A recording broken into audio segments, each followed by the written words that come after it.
Hi అండి, అందరికీ నమస్తే. ఈరోజు నేను మునక్కాయ వేసి పప్పుచారు చేస్తున్నా. ఎలా చేస్తానో చూపిస్తారండి. ఫస్ట్ మునక్కాయలు కట్ చేసి పెట్టేసుకున్నాను. టమాటో, కందిపప్పు, కొంచెం పసుపు, నూనె, అలా కరివేపాకు వేసి మెత్తగా ఉడకబెట్టేసాను. 3 విజిల్స్ వేయించేసాను. ఇప్పుడు చిన్న మూకుడు పెట్టుకున్నానండి. ఇందులో ఒక సగం స్పూన్ అంతా మినప్పప్పు దోరగా వేయించుకోవాలి. కొద్దిగా నూనె యాడ్ చేశానండి ఇందులో. ఇప్పుడు కొంచెం మెంతులు, కొద్దిగా జీలకర్ర,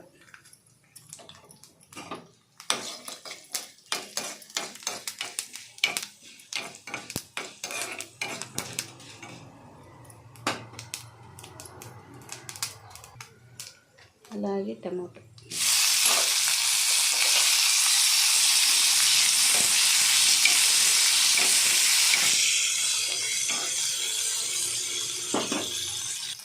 కొద్దిగా ఇందులో రాతి పువ్వు వేసుకోవాలి, చాలా టేస్ట్గా ఉంటుంది. ఇది వేగిపోయిందండి, కట్టేసుకున్నాం స్టవ్. మిక్సీ జార్ తీసుకున్నాం. ఇందులో పప్పు ఉడకబెట్టాము కదా, ఆ పప్పు వేస్తున్నాను.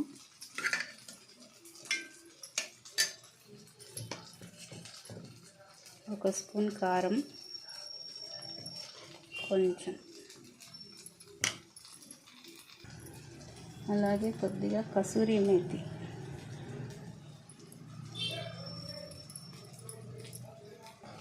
ఒక చిన్న ముక్క బెల్లం,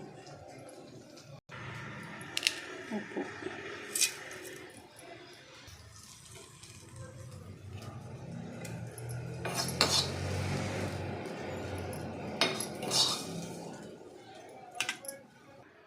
ఇప్పుడు ఇందులో కొద్దిగా చింతపండు. ఇది మొత్తాన్ని మెత్తగా మిక్సీ పట్టేయాలండి. ఇప్పుడు మెత్తగా మిక్సీ చేసేసుకున్నా. ఇప్పుడు కుక్కర్ పెట్టుకున్నాను చిన్నది. ఇందులో కొద్దిగా ఆయిల్ వేస్తున్నా.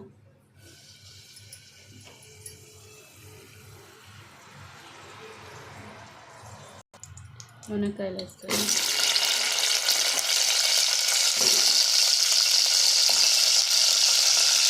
కొంచెం మూత పెట్టేస్తున్నానండి.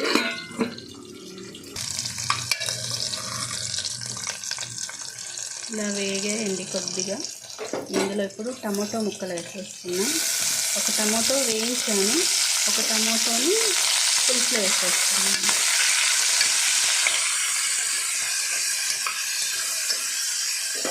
కొంచెం టమాటో కూడా మెత్తబడాలి. రెండు మెత్తగా మగ్గాయి. ఇప్పుడు ఇందులో మిక్సీ చేసుకున్నాను కదా, దాన్ని వేసేస్తాను.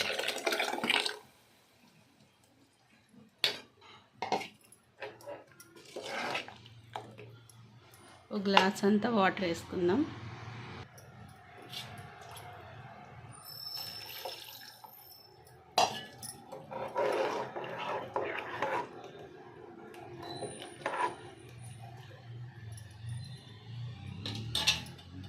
కొంచెం సేపు మరగనిద్దామండి దీన్ని. మంచిగా మరుగుతుందండి. ఇంకొక 5 మినిట్స్ అయ్యాక తాలింపు వేసేసుకుందాం. ఉప్పు, కారం అన్నీ సరిపోయాయి. కొద్దిగా కారం తక్కువగానే వేసాను, ఎక్కువ ఉంటే బాగోదు పప్పుచారుకి. మంచిగా మరిగిపోయిందండి. ఇప్పుడు ఇందులో తాలింపు వేసుకుందాం. తాలింపు వేస్తున్నాం.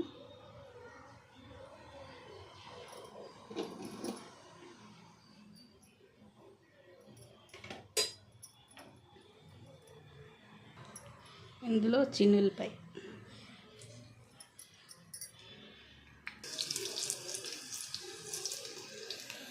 ఆవాలు, జీలకర్ర,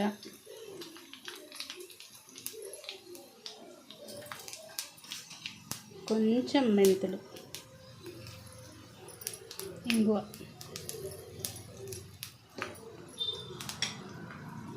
ఎండుమిర్చి, కొద్దిగా కరివేపాకు.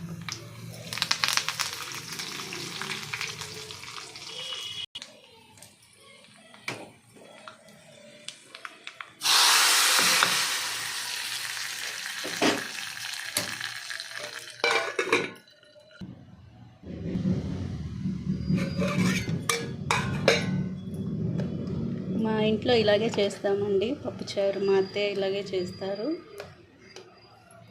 మినపప్పు వేసినందువల్ల థిక్నెస్గా ఉంటుంది. కసూరి మేతి వల్ల ఫ్లేవర్ అంతా మారిపోతుంది. చాలా బాగుంటుంది. అంటే ఒకసారి ట్రై చేయండి మీ ఇంట్లోన. నా వంట మీకు నచ్చినట్టయితే లైక్ చేయండి, షేర్ చేయండి, నా ఛానల్ సబ్స్క్రైబ్ చేసుకోండి. Thank you for watching.